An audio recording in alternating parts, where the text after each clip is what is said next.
And as we take a look at what's happening in Canberra, the Regions Rising Conference, where Labor has backed regionalisation, which in some respects is the bipartisan approach that the national economy and the regions are particularly looking for. Their spokesperson for infrastructure, decentralisation and local government is Catherine King. She addressed Wednesday's final session of the Regions Rising Conference. She argued that the last time Australia had a coherent regional development policy was under Labor's Rudd Gillard government, and Ms King said that the National Conference of the party will outline a new policy later this year, and regional development needs a new architecture that includes local government in its design. Labor says it will bring back its Regional Development Australia branch and that it will forge new links between the Commonwealth and local governments. And there needs to be more Commonwealth government investment in the regions, and that has its aim of sustainable development, and that there also needs to be more investment across portfolios. And Catherine King also said that the influx of tree changes will change the way regions need to govern, because the evacuees from cities, that is, will be more demanding when it comes to the provision of services.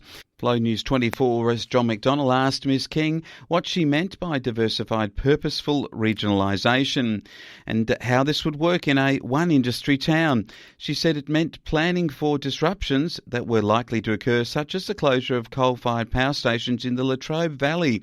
However, she neglected to say what sort of plans she would promote or how they would work. It's always easy to give a presentation at a conference.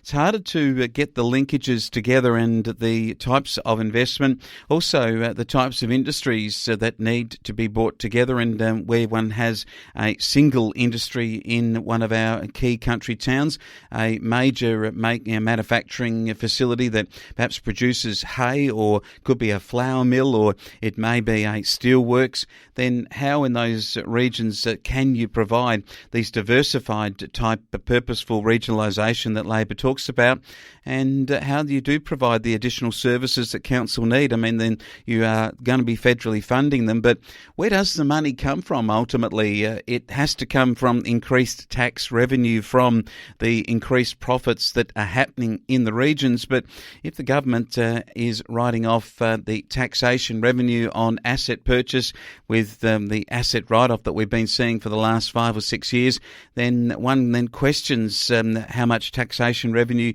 the government can accrue out of the regions, and then put that back into councils to provide the regionalisation services that Labor speaks of.